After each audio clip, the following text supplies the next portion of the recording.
Jésus-Christ est le même, hier, aujourd'hui et éternellement. Hébreux 13, le verset 8. Extrait de la lettre circulaire numéro 33 de janvier 1987. Du point de vue biblique,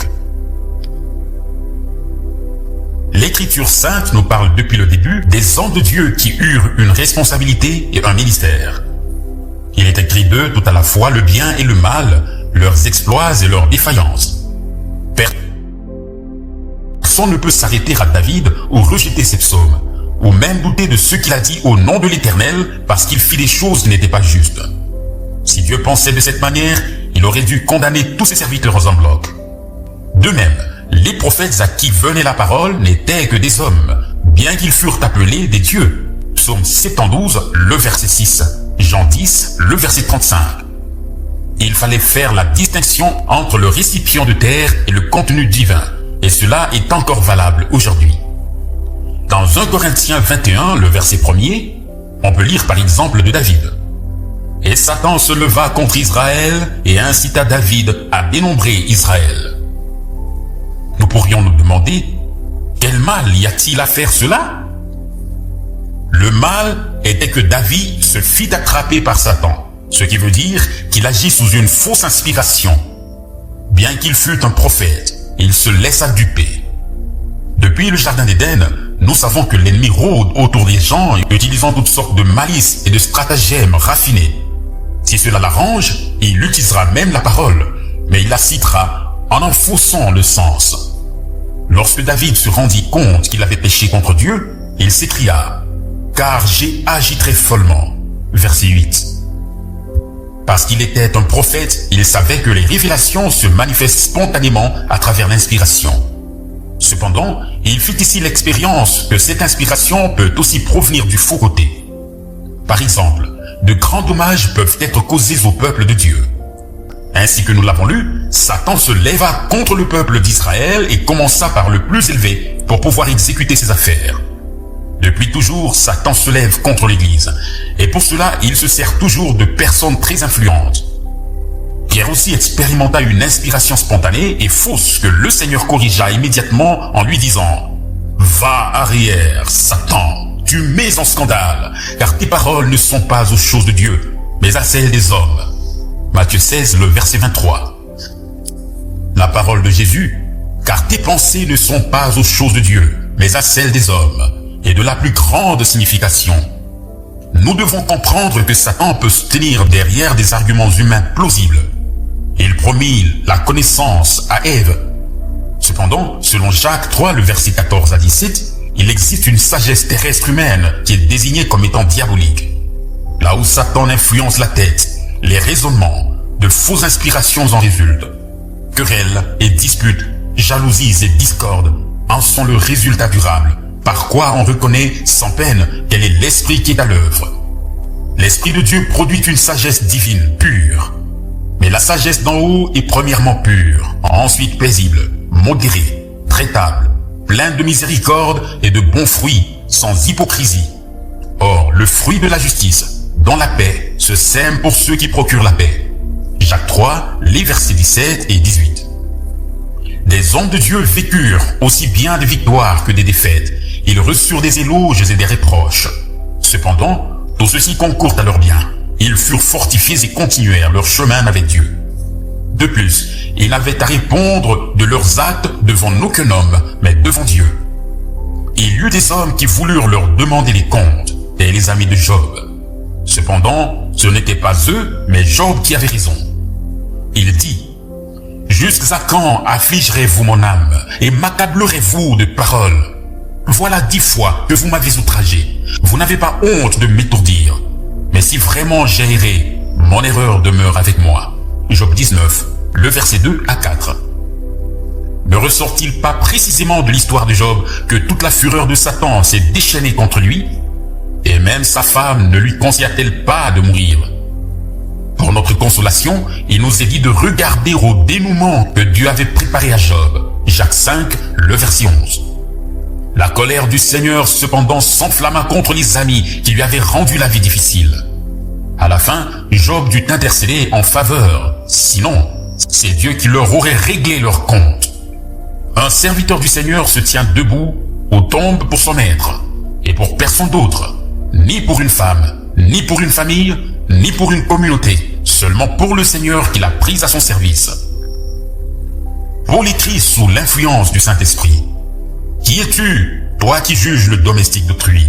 Et il se tient debout ou il tombe pour son maître, et il sera tenu debout, car le Seigneur est puissant pour le tenir debout. Romains 14, le verset 4.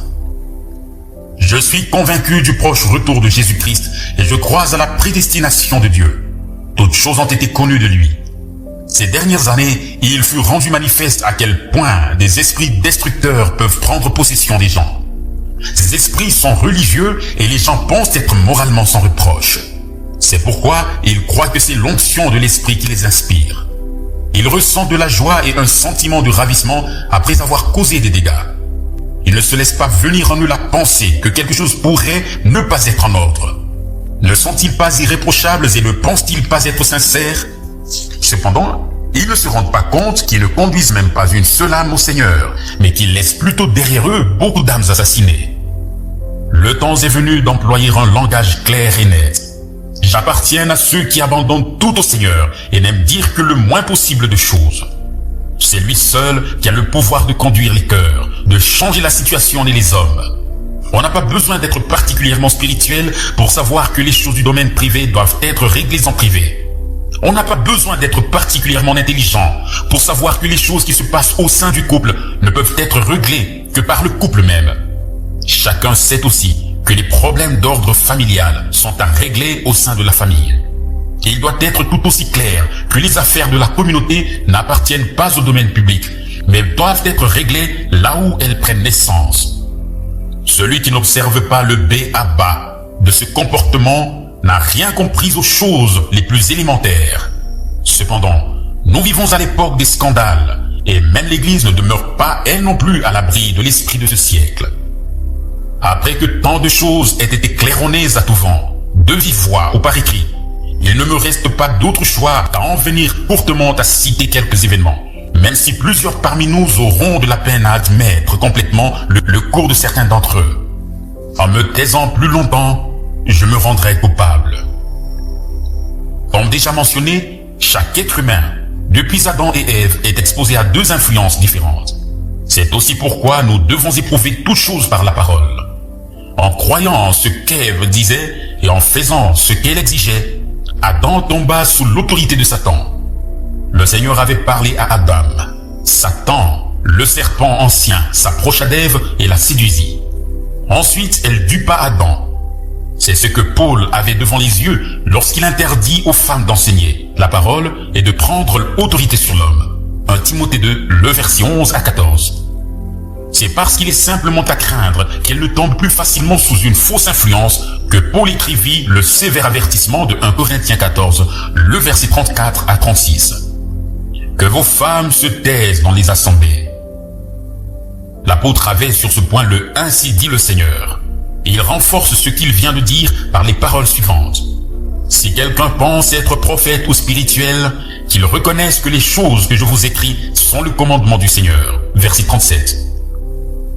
Aujourd'hui, c'est le contraire. Des femmes qui se croient spirituelles se moquent d'une telle parole. Quel genre d'onction se trouve alors sur elles? Chaque croyant doit admettre qu'il s'est trompé à maintes reprises, qu'il a mal jugé ou mal ordonné certaines choses. Comme frère Branham le soulignait, il existe toujours chez les personnes où les dons se manifestent le danger d'une fausse inspiration. Les intéressés n'y peuvent rien. C'est pourquoi nous devons être vigilants.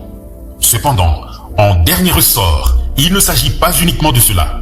Il s'agit de gens qui volontairement professent leurs propres idées, ce qu'elles ont eux-mêmes arrangé.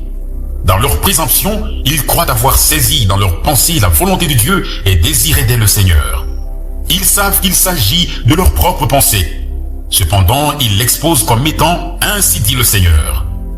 Il n'y a pas de délit plus grave vis-à-vis de l'Église du Dieu vivant. Au jour du jugement, je ne voudrais pas me tenir à la place d'une telle personne qui, de propos délibérés, a menti au peuple de Dieu. Frère Branham dit qu'on lui a souvent demandé d'enseigner aux gens comment ils peuvent recevoir des dons de l'Esprit. Mais pour ceux qui veulent mettre les dons en action, il est nécessaire de recevoir l'instruction biblique approfondie sur leur utilisation afin de pouvoir mettre en pratique ces choses. En premier lieu, tous doivent reconnaître que dans le Nouveau Testament, il n'y a ni prophétesse, ni femme apôtre, évangéliste, docteurs ou pasteurs. Ces fonctions n'existent pas au féminin.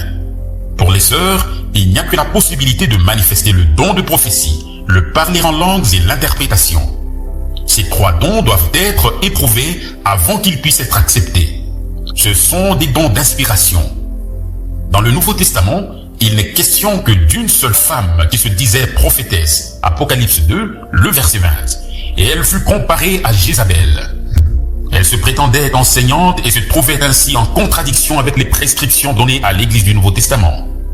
Une femme n'a pas le droit de prendre en main la Bible pour enseigner quelqu'un. Quand des hommes se tiennent tranquilles et se laissent enseigner par une femme, ils se trouvent déjà dans le domaine d'influence de Satan.